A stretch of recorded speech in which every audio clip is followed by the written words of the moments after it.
Hare Krishna. So, welcome everyone on our Tuesday evening Bhagavad Gita class. Om Namo Bhagavate Vasudevaya. Om Namo Bhagavate Vasudevaya. Om Namo Bhagavate Vasudevaya.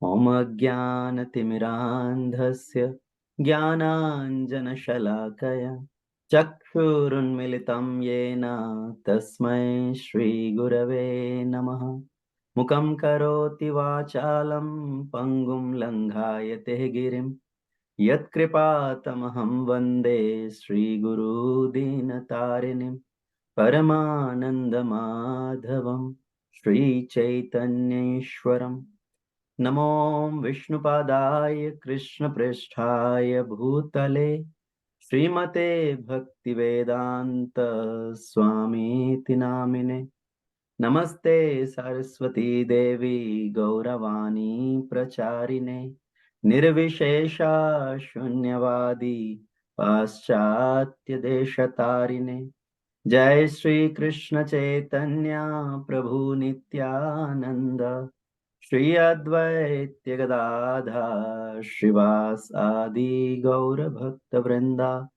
Hare Krishna Krishna Krishna Hare Hare Hare Ram Ram Ram Hare Hare. Hare Krishna. So once again, welcome everyone to our Bhagavad Gita class.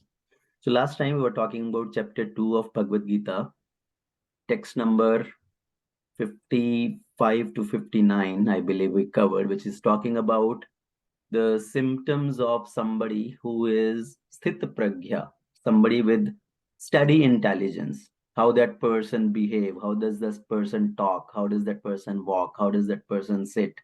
So in one sense, how does that person engage his senses and withdraw his senses. So just a brief recap, the various points which are mentioned along those verses. So the characteristics of a sage of steady intelligence. One, to give up desire which arise from mental concoction. So he does not come under the control of desires which are proposed by our mind. Second one is to be satisfied within the self. And then third one is one who is not disturbed in the threefold miseries, or one who is not elated when there is happiness, जो सुख में उछले नहीं और दुख में फिसले नहीं. So one who is not disturbed among happiness or distress. Fourth one who is free from attachment, fear and anger. Bhitarag bhaya krodha. So free from attachment, fear and anger.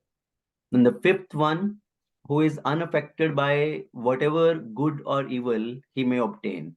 So sometime he may get good result, sometime he may get bad result. So he is not affected by the auspiciousness or inauspiciousness, neither praising it nor despising it.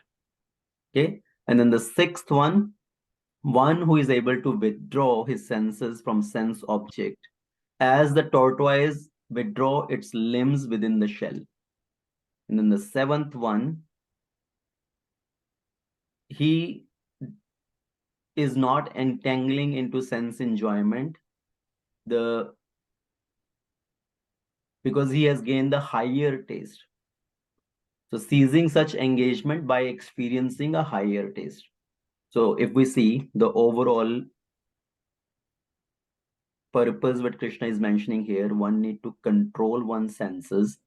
Rather than just controlling, one need to positively engage one's senses.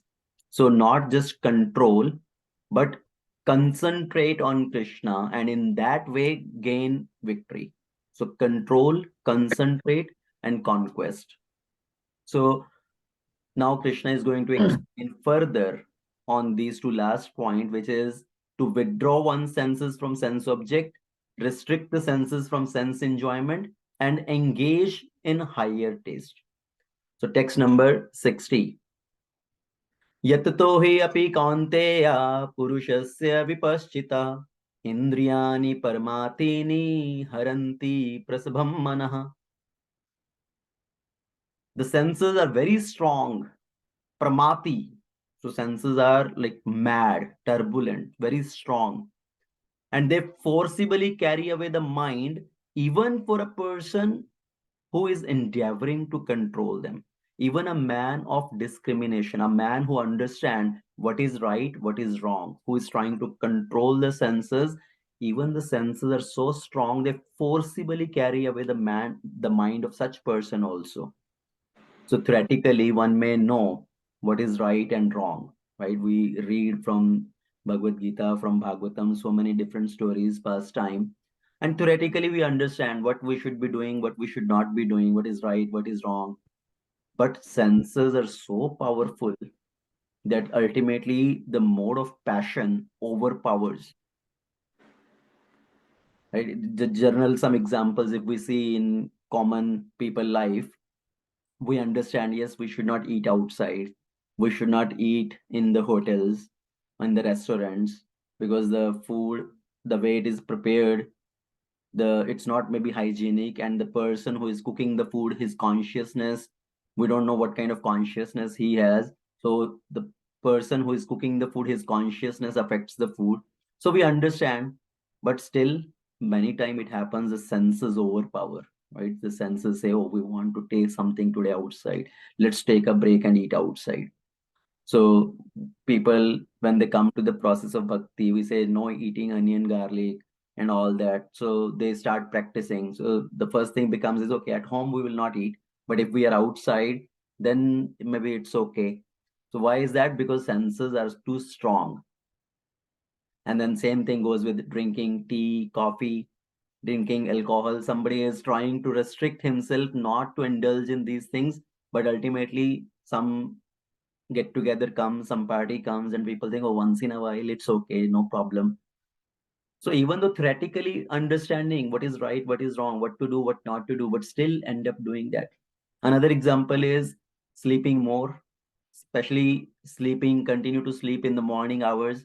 We know theoretically, yes, I should get up early in the morning. I should do my sadhana, my chanting. But again, senses are so strong, they overpower the mind, and they propose to the mind, oh, maybe take another half an hour nap, another 15 minutes. You are still very tired. So it's okay. Today you can sleep little extra. So understanding theoretically is one thing, but practicing is another thing. Another example is watching TV, right? We understand, oh, I should not waste my time in watching TV or spend too much time on Facebook or something. And then again, the mind overpowers, senses overpowers. They want to see something nice, they want to take a break. Sometime mind is proposing, oh, today you are very tired, just relax, sit down and maybe watch something. So our mind is constantly proposing. And how does that happen? The senses are so strong, they even bewilder a man of discrimination. So it starts with sense object. So sense object, that when senses come in contact with the sense object, then the senses send a signal to the mind, right? The senses are saying, oh, I want to enjoy in this way. Eyes, ears, tongue, our hands, legs. So all these senses, they are sending signal to the mind to enjoy various sense object. So they dictate to the mind, okay, you go figure out how you can arrange for these sense objects and how I can enjoy. In the Bhagavatam, senses are compared like the multiple wives of a mind.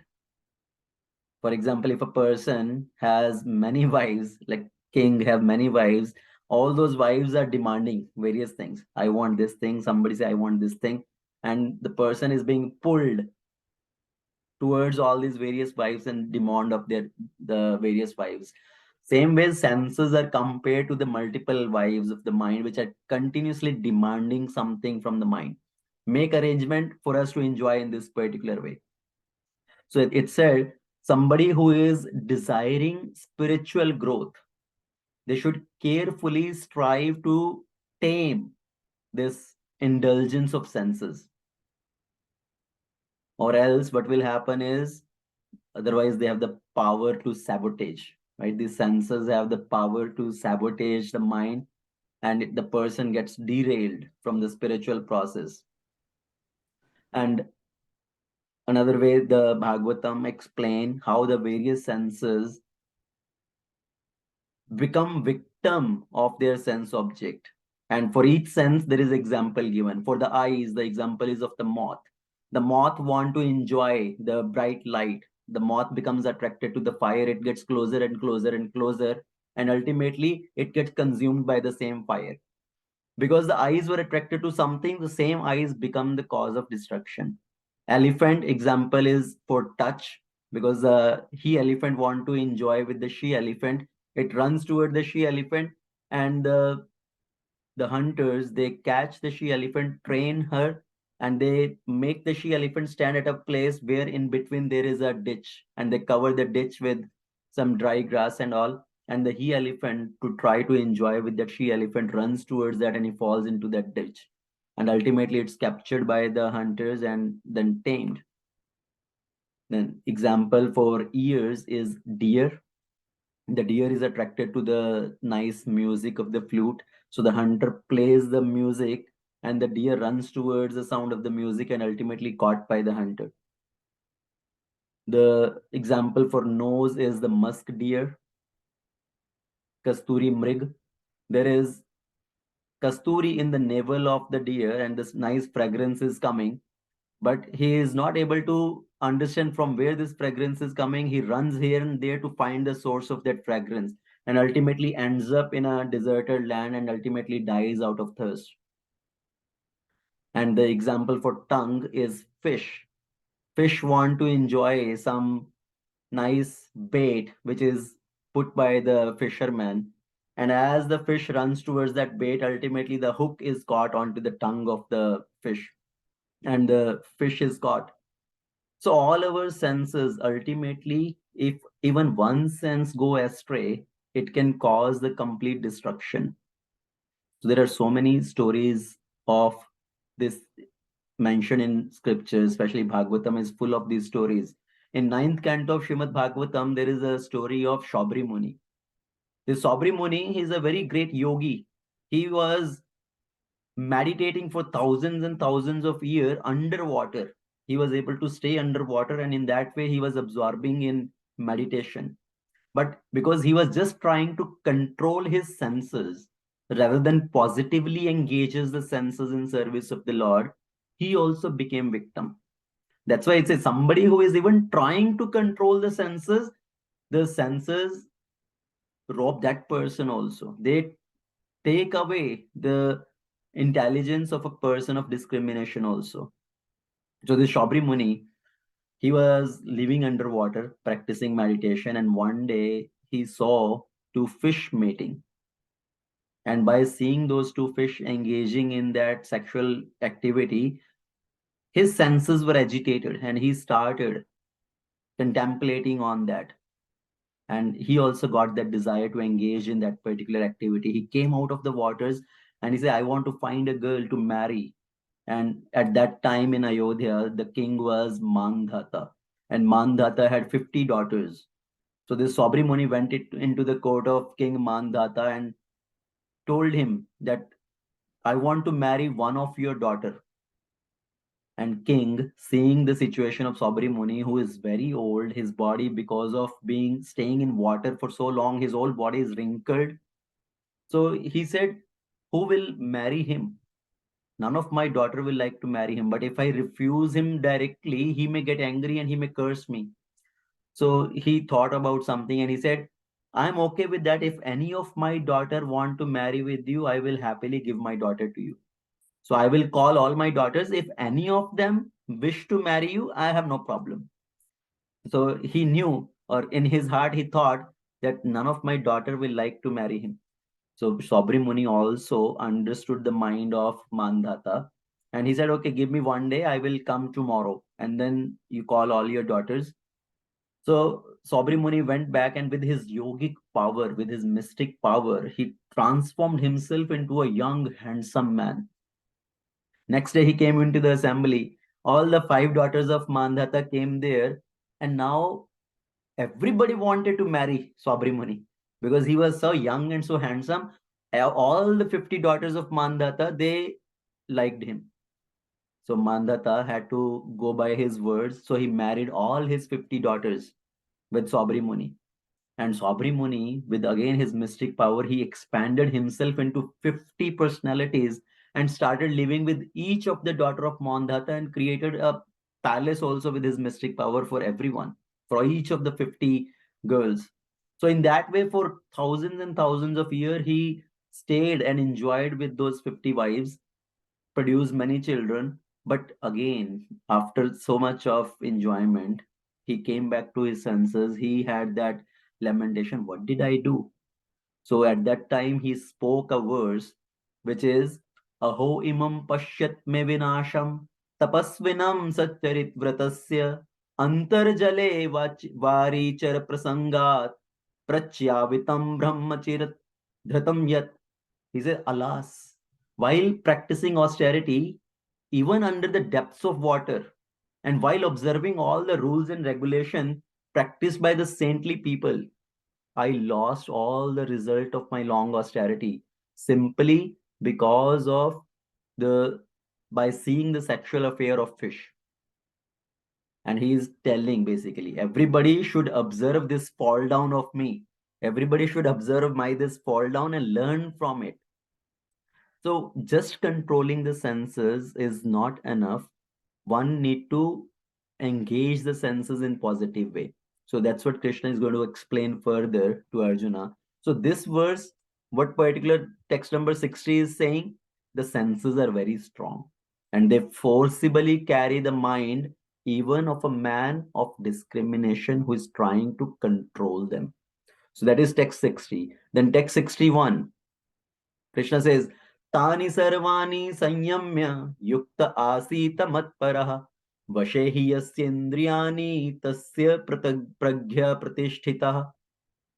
So one who restrain his senses, keeping them under full control and fixes his consciousness upon me, that is known to be a man of steady intelligence. Pragya pratishtita.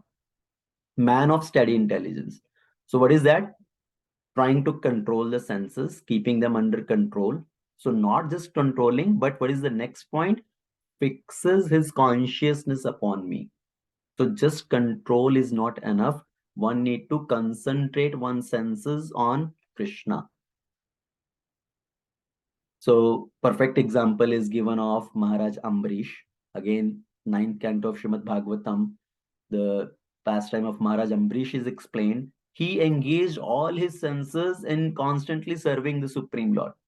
He fixed his mind on the lotus feet of the Lord, engaged his words in describing about the Lord, his hands in cleansing the temple of the Lord, his ears in hearing the pastime of the Lord, his eyes in seeing the Archa Vigraha form of the Lord, his body in touching the feet of the devotees, and his nostrils in smelling the tulsi flowers, tulsi leaves and flowers which are offered to the Lord, his tongue in tasting the remnant of food which is offered to the Lord, and his legs in traveling to the holy places where the temples are situated, his heads in bowing down in front of the Lord, and his desire in fulfilling the desire of the Lord. So in that way, he engaged completely all his senses in the service of the Lord. So that's why everywhere it's described.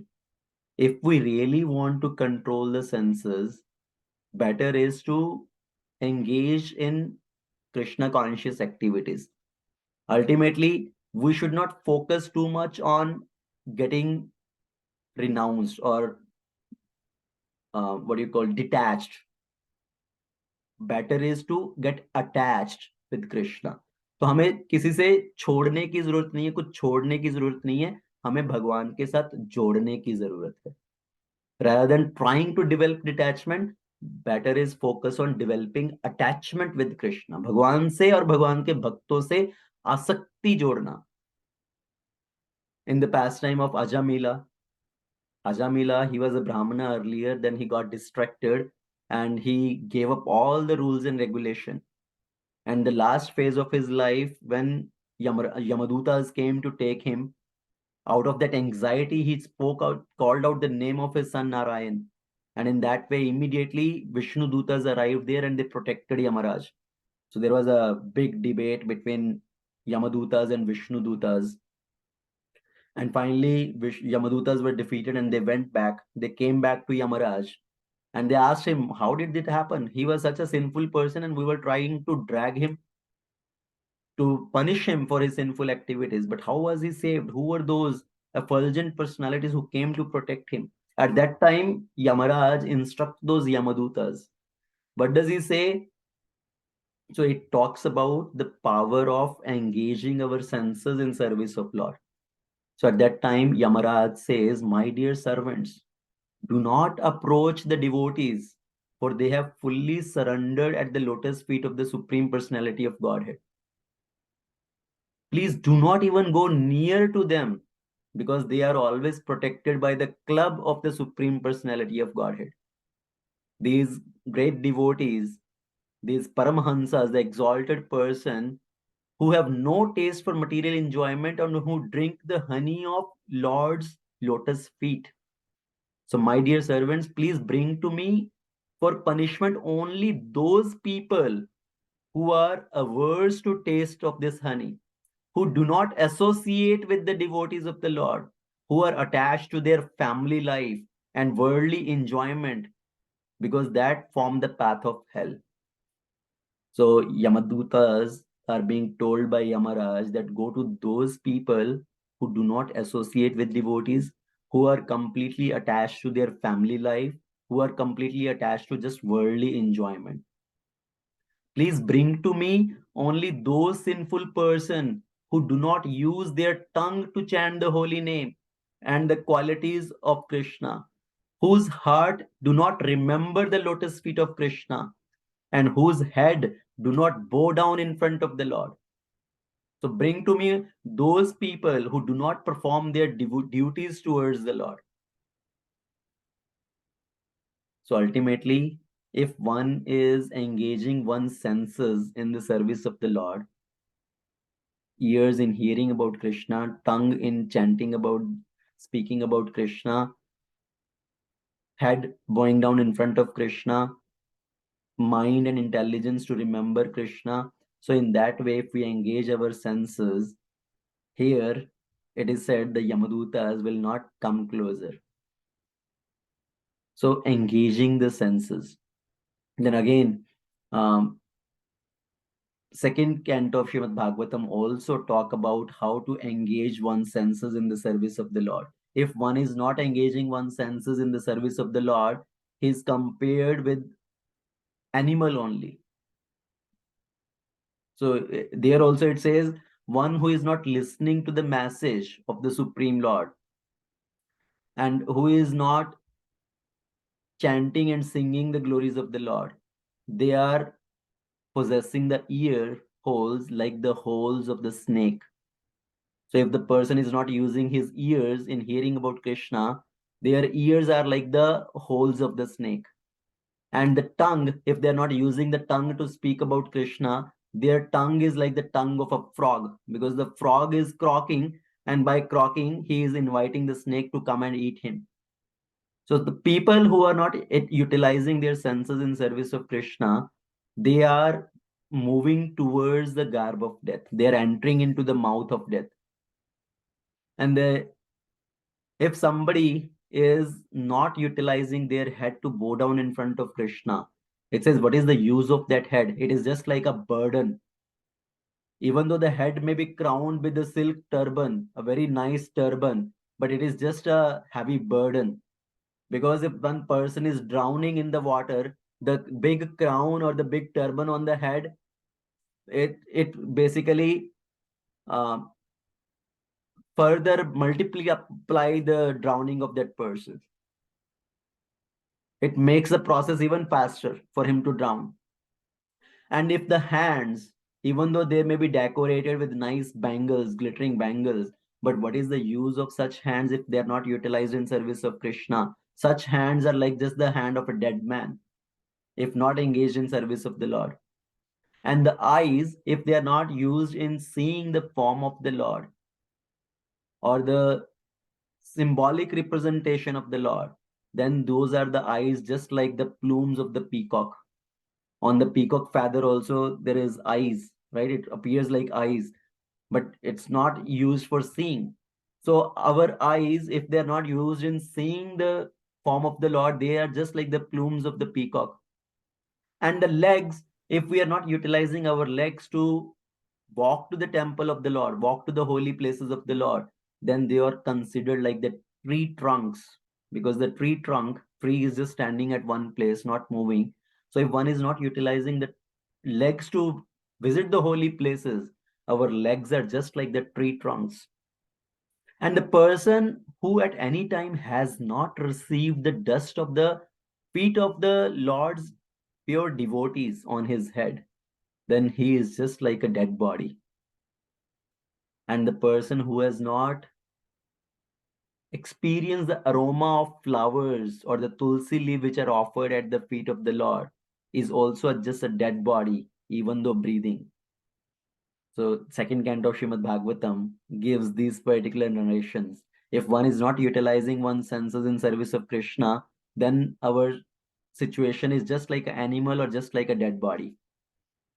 So if one is just trying to control one's senses and not utilize, engages positively, ultimately for how long one can control, right? Just like the example of Shabari Muni and many others, such stories are mentioned. One may say, how can I fix my mind on Krishna? So that question may come, how can I fix mind on Krishna?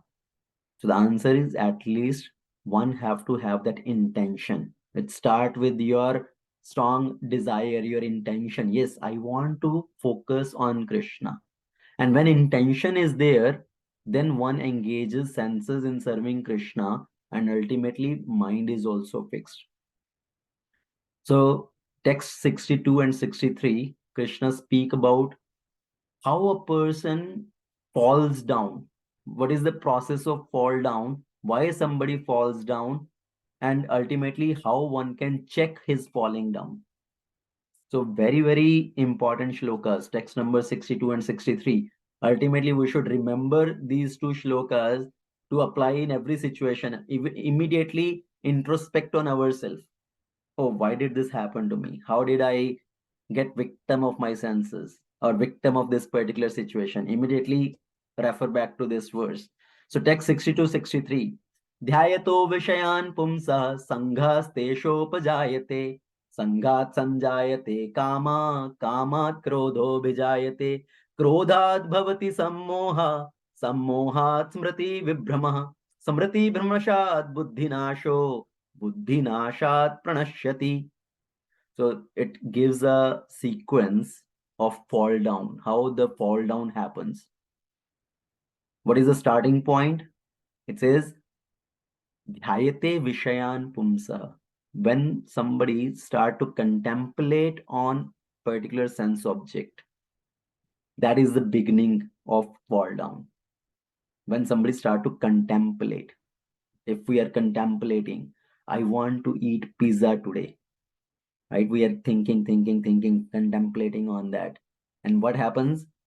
Dhyayate vishayan pumsah sanghas teshopajayate. Then we develop attachment with that. You keep thinking about certain objects, certain things, then you become attached to that. And what happens? Sangat samjayate kama. Then you have a strong desire to obtain that object. And if we are not able to enjoy, or if we see somebody is stopping us from enjoying that particular thing, kamat krodho bijayate. Then that when the desire is not fulfilled, it turns into anger. And what happens when anger comes? Krodhat bhavati sammohat. Due to anger, one loses one's awareness, right? One loses control on himself.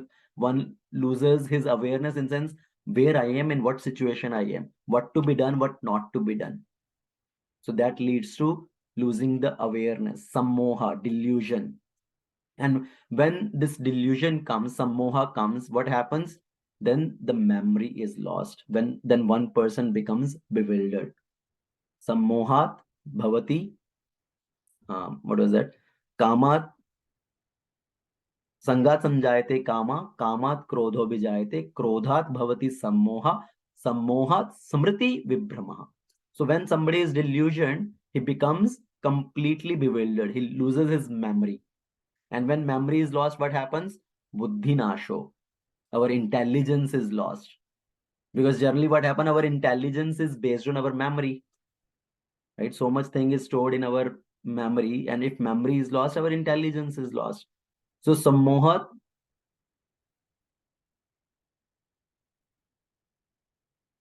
smriti bhimrashat buddhi nasho. So intelligence is lost. And when intelligence is lost, what happened? It leads to complete destruction. When intelligence is lost, one loses spiritual consciousness and falls into sense gratification. It falls into this material pool. So the starting point is contemplation, dhyato. You see one car on the street, you see some advertisement of a car, you like that car very much, and you start contemplating, and you become attached to that car. And, oh, I want to buy this car.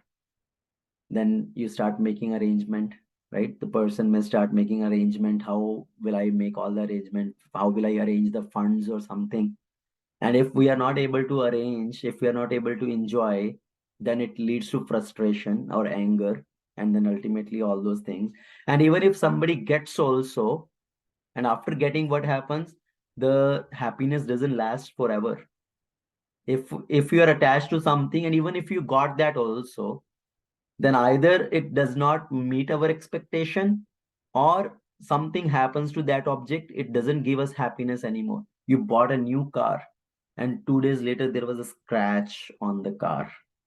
Again, so much pain, so much frustration. Oh, I just bought it, and again immediately there is this problem. So keep contemplating on certain thing. Ultimately it leads to the destruction. Just like somebody is contemplating on watching a particular movie, right? Oh, over this weekend I want to watch this movie. They keep thinking, keep making plan. They get attached to, now I want to watch this. And if they don't find the movie, or if it's not available or something, then ultimately leads to frustration. Examples of love triangle. The boy falls in love with the girl, and the girl loves some other third person, and this person say, oh, if I cannot get her, I will not have anybody else get her also. So either I will kill myself, or I will kill others. So all these things we see in this world problem are because of contemplating on sense object. So there is a process why somebody falls down, but ultimately this is to make us understand and tell us there is a process how we can check also, or how we can protect also from falling down.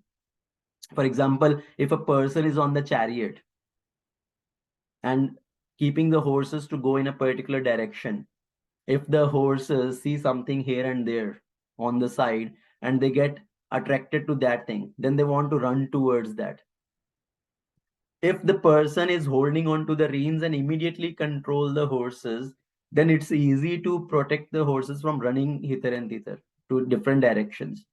But if the reins are loose, if the person is not holding on to the reins tightly, and the horses has started running towards that object now, started running towards that direction, after that it becomes very difficult to control. So once the horses start running to that direction, on the way there may be a ditch also, may fall down and get hurt also. So better is to control the senses before they start to get diverted or distracted towards other sense object. But once they had gained momentum, now we have started contemplating too much about that. After that, it's very difficult to control.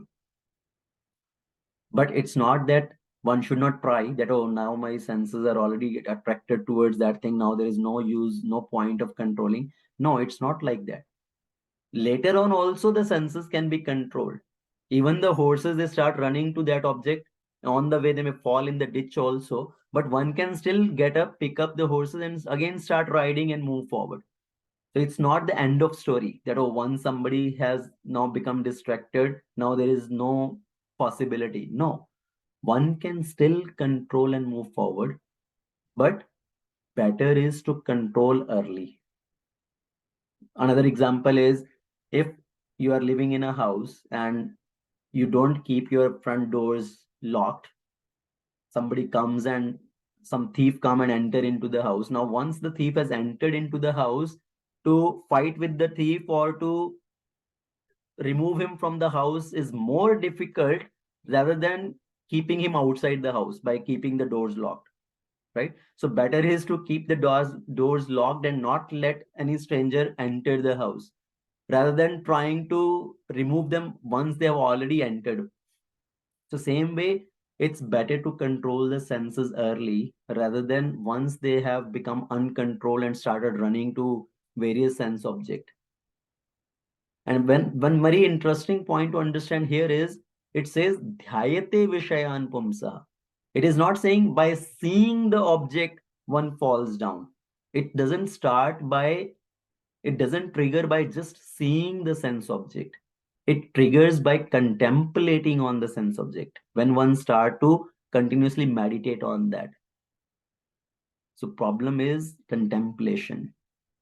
When we see and let our imagination run wild. So who will not get that imagination? One who does not have the past attachment. So that's why we say, if we keep our senses away from the sense objects, then slowly the senses can be restrained. Out of sight, out of mind. But more we expose our senses to sense objects, difficult it is to control the senses.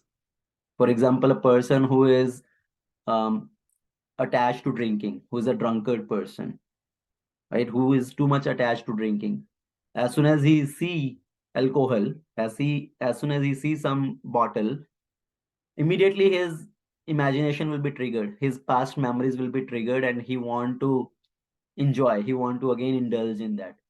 So better is to stay away from such environment, such provocation, such triggers. Now we need to spiritualize our imagination. Again, not just controlling the senses, but concentrating the senses.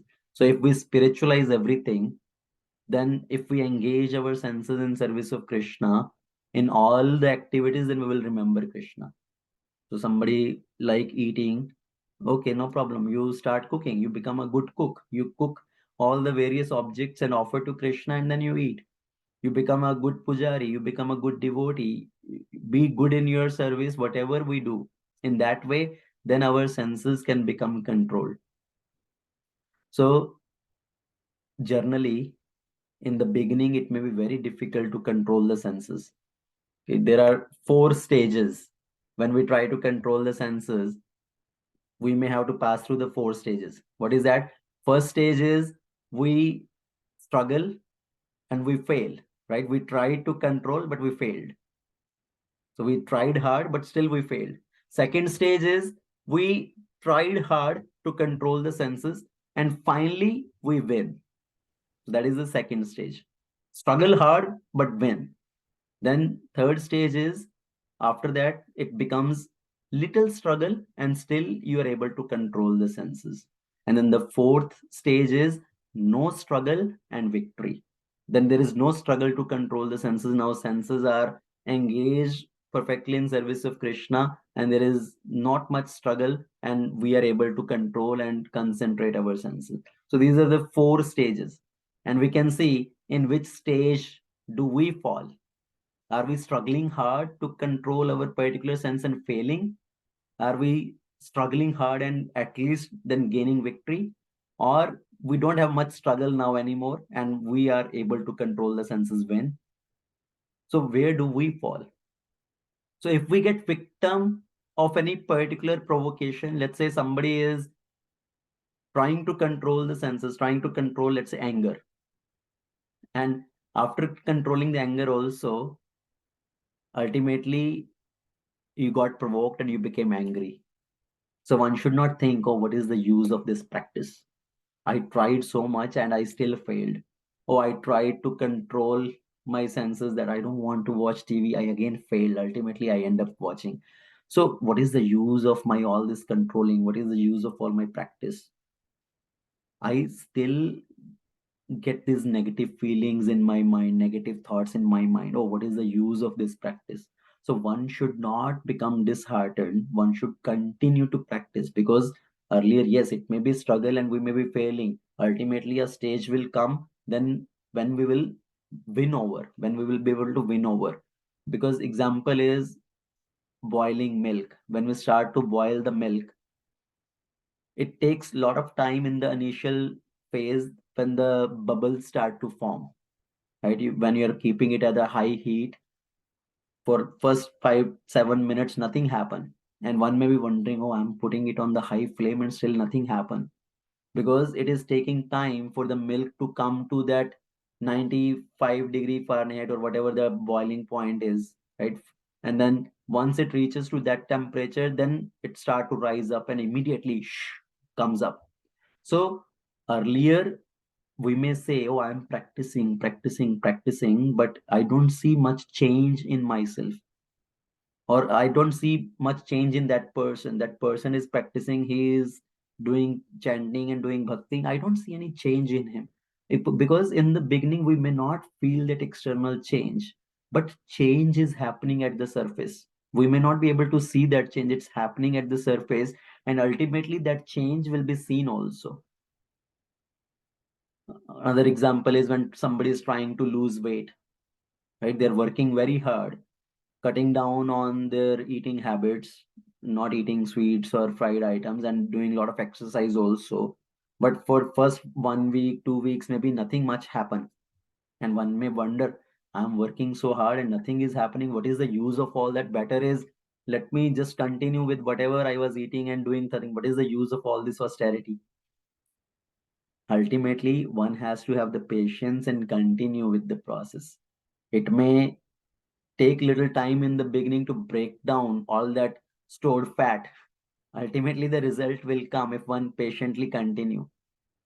So one, in our process also, when we are trying to control the senses and engage positively, one has to understand that we have lot of previous conditioning.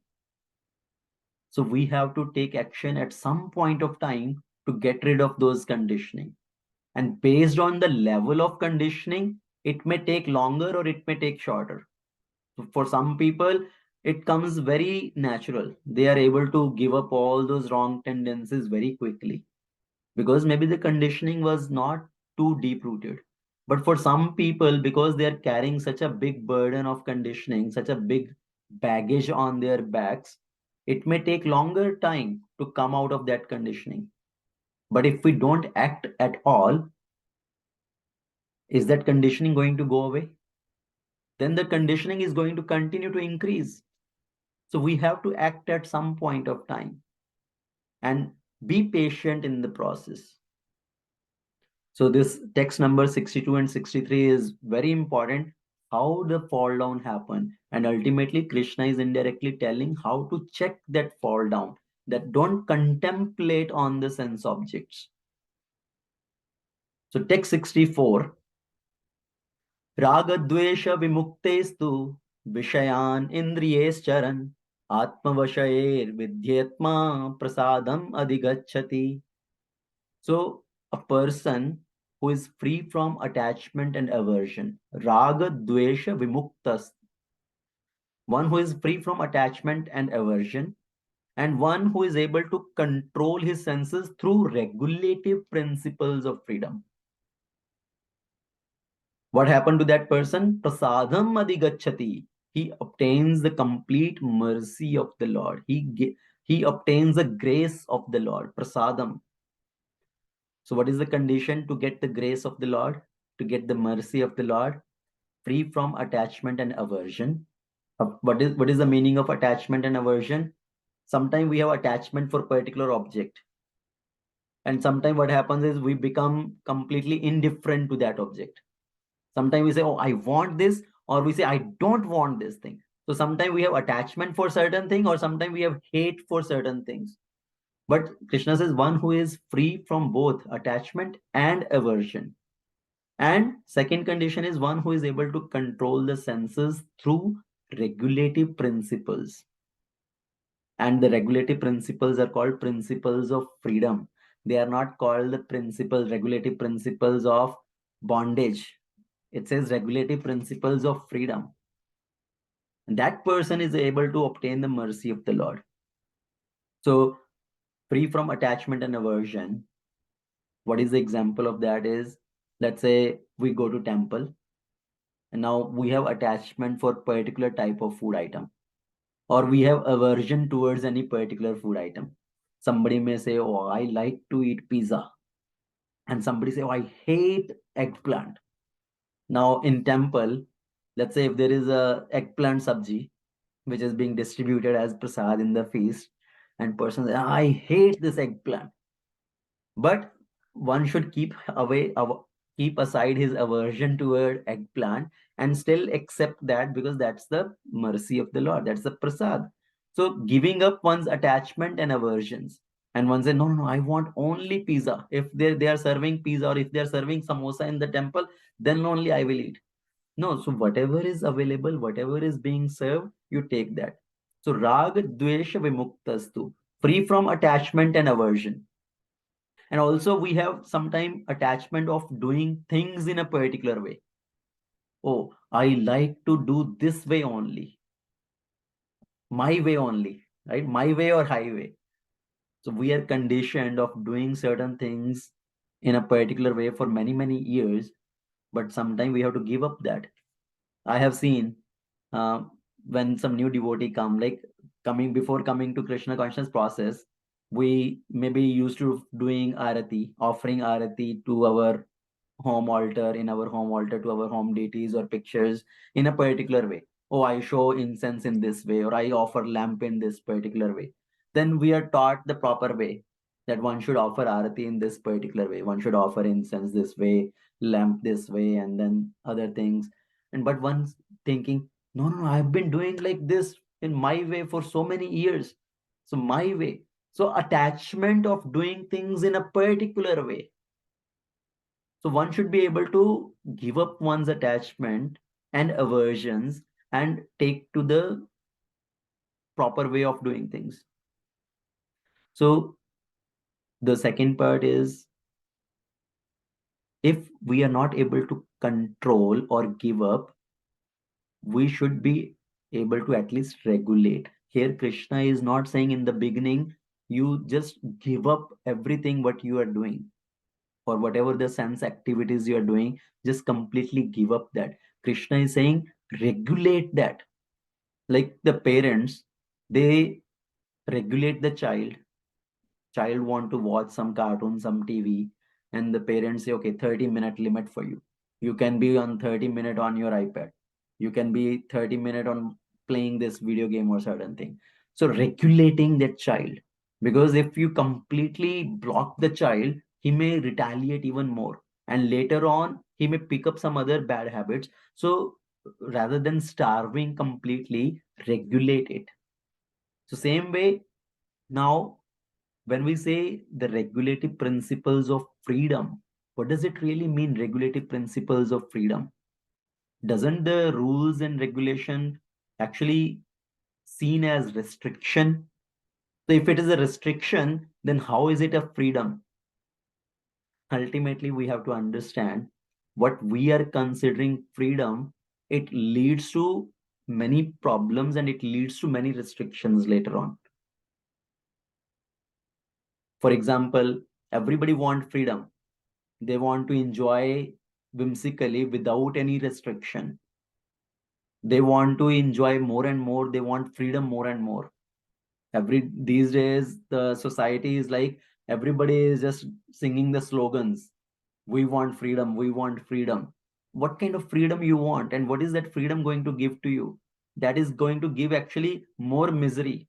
For example, if the person want to have his freedom and I want to eat anything whatever I like, ultimately what happens is, they eat and drink and do so many eat unhygienic things outside, in the restaurant, they get some stomach flu, upset stomach, and then they end up in the hospital. So now, is that freedom or restriction? So when they are in hospital, then it's even more restriction. But if one sticks to restricting one's eating habits early, regulating one's eating habit early, then they have less chances of getting into such problem. So these regulative principles, they are actually the regulative principles of freedom. Another example is somebody say, oh, I want my freedom. I want to enjoy my way. Let me drink and drive. Why you want to restrict me? Why you want to impose this rule, no drink and driving? Let me do whatever I want. So somebody drink and drive, and what happens? Then they may get into an accident. They may injure themselves also. They may injure others also. So whatever freedom we are asking for, that may ultimately lead into more problems. But if we try to regulate ourselves in the beginning, that sets us free. For example, the child may not like to study. The child want to play, but still he does his studies, keeping aside his attachment to play and aversions for study. So keeping aside his attachment and aversion, he still studies, or the parent may give him a regulated time for playing, that play for 30 minutes or 1 hour, whatever. So in that way, the child becomes successful. In the patient may be asked to not eat certain things by the doctor tells you cannot eat these things, or you have to eat only this simple food, you have to eat khichdi only, or no fried item or no sweets if you want to get cured. So that may be seen as restriction, but ultimately that is to make him free from hospital, right? If he follow the doctor's advice, he will be released from the hospital, he will go back home and enjoy his freedom. So whatever restriction is being put on him, it may be restricting, but ultimately it leads to his freedom. So to understand this, one example we can take is, let's say if you have a house and around the house you build a fence, and there is a, maybe you put electric fence, there is electricity also. If somebody try to touch that fence, they will get that shock. Now somebody who is staying inside the house, now they can see this fence as a protection also, or they may see it as some sort of deprivation also, that oh, I have been restricted, deprived of going out. So it depends on what is important for us, if we are seeing it as a protection or if we are seeing it as a deprivation. It depends on what is important for us. If whatever I value is inside, then that fence appears as a protection. But if I think whatever I want that is outside of that fence, and by keeping myself inside the fence forcibly, I am being deprived of that, right? Then it appears as a deprivation. So same way, if our goal is material enjoyment, whimsically, then these rules and regulation may seem to be a deprivation. They may seem to be a restriction upon us. But if we are very clear that my goal is to move forward towards Krishna, then these rules and regulation seem to be as protection. Then that is our fence to protect ourselves from getting entangled in the material world into various things. So we should see these rules and regulation not as a restriction, but for disciplining ourselves for our better security in the future. So this verse is very important. Again, text 64, Krishna says, person who is free from attachment and aversion and who is able to control the senses through regulative principles of freedom. So again, controlling the senses by regulating them and engaging them in service of Krishna. That is the topic which is being covered in these verses. Now, that's why married life is also a protection fence. Right? Within the married life, one can stay protected in that way by regulating oneself, not engaging whimsically in various activities. So we'll stop here, I believe, and we'll continue from text 65 onwards in the next session. Srimad Bhagavad Gita ki jai, Srila Prabhupada ki jai, Ananta Koti Vaishnava Vrinda ki jai. Hare Krishna. If anybody has any question, comment, please feel free to share. Prabhuji, I liked one of the things you said long time ago, and in this two sloka adhyaya to Vishyanka, we don't respond, we just react. And most of the time, that's what we do. Like if somebody calls you a name or somebody gets mad at you, we don't respond, we just react right away and say, okay, I'm going to get mad too. So that's why the interesting part of it is, and then, when you react, you don't think about much, and Buddhinashu and everything is already passed. When somebody gets you mad at you, and within 5 minutes, you are blowing up too. So the best thing that we have to remind ourselves that are we reacting or are we responding? And another interesting thing I found it, and when you read a lot of books on anger and all that, is the best time for, I think if family can agree to that, this is delay time to allow the things cool down. Some of the psychologists are saying you got to get out of it. Husband and wife and children have to agree that at a given time when both of them are blowing up, the best way is disassociate yourself, calm down for a while, give the delay time, and then, but most of the time we think we are pressured. But all these things which he has given ladder of getting into trouble, we are doing it every day. And I think I must have said, interestingly, these slokas I learned from childhood, and my father was explaining like this, but I can say after 8 years, I'm still there. Yes. That's the trouble with the instinctive in the habit. beginning, I said, right, knowing is one thing and applying is another thing. Somebody may know what is right to do, what is wrong to do. Still, our senses are very powerful. And that's why the Duryodhan thing saying, Janami dharmam nachame pravrutti, janami dharmam nachame nivrutti. And we are trapped into that. And I think we have to force ourselves to do that. And we have to continuously get reminded by this type of talk that, yeah, we are doing this wrong thing in a wrong way. Hare Krishna. Yes, Hare Krishna. Thank you, Prabhuji, for sharing. Rahul, Prabhu?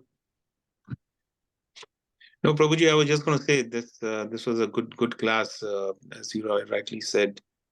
I joined a little late, but I got the essence of it. So thank you so much. Controlling the senses is you explained the need for it. I think the challenge is still how to do it. It's probably the hardest thing, I think, amongst all the things one can think of. Right. So we said not focusing on just controlling the senses, but focusing on positively engaging the senses. Because just controlling is not going to help. But when we positively engage the senses, ultimately it will control.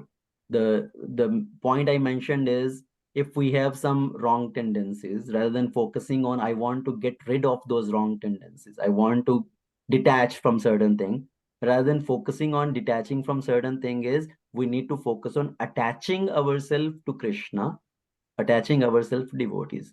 So focus on that part of attaching. The detaching part will naturally come. Yeah.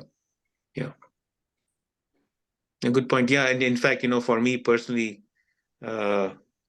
detaching on some of the topics Suresh Prabhu also mentioned about anger, this is a challenge for me personally. And yeah, and it takes years and years. Sometimes it may take 20, 30, 40 years to come to that stage when you're really able to get rid of that particular tendency, right? Because our condition. I'm hoping it's going to be sooner than that, Prabhuji.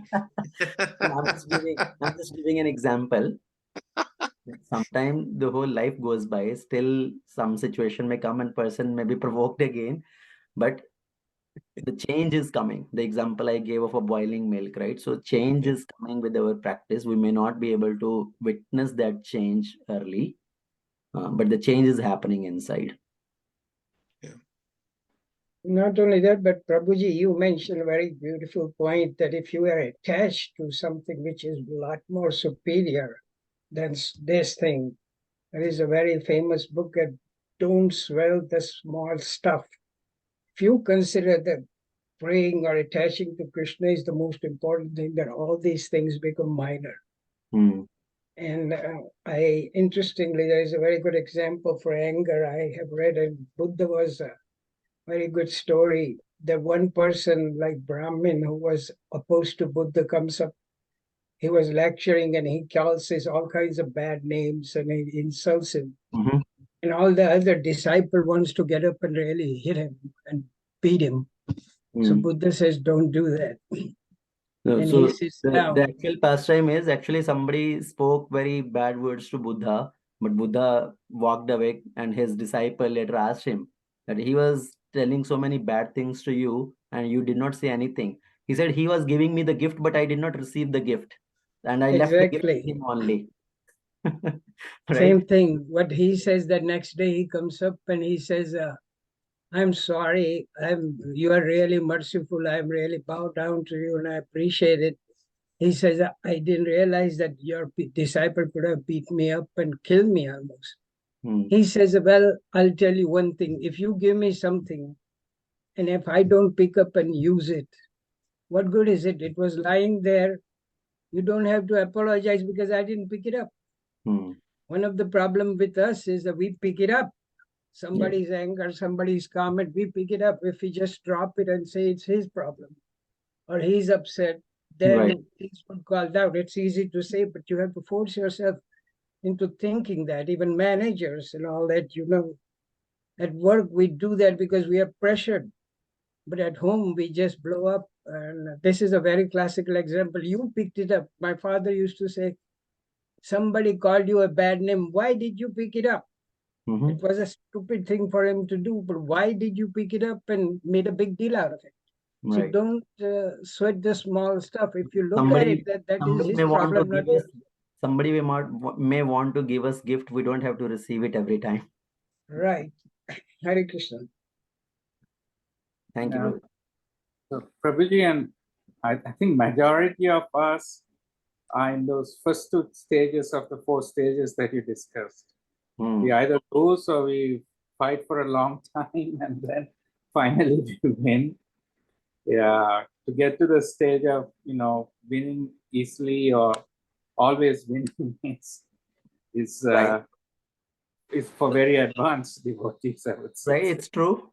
It's true that we may be struggling hard and losing many times and struggling hard then win. But the point is we have to keep doing that, right? Ultimately, how the conditioning will break away. Why we are struggling and losing or struggling hard and then winning? Because of our strong conditioning. And if we don't try at all, that conditioning is not going to go away. It's going to continue increasing more and more. So better is we start working on it now, struggle now, so we can start winning easily later. I think that's why it's important to chant every day. I think that helps. It's very important to have that regulated practice on a daily basis.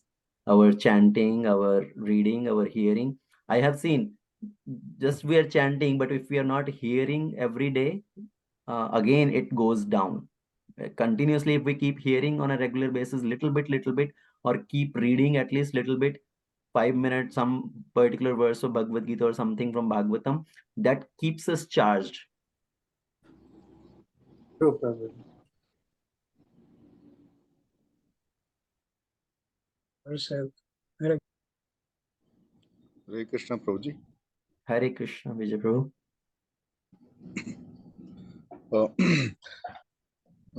No, a nice class regarding the controlling the senses, Prabhuji. Especially, children's, if we start restricting them with a lot of, don't have this, that. Sometimes we feel, let them experience it and, maybe let them only come to the realization that this is good or this is bad.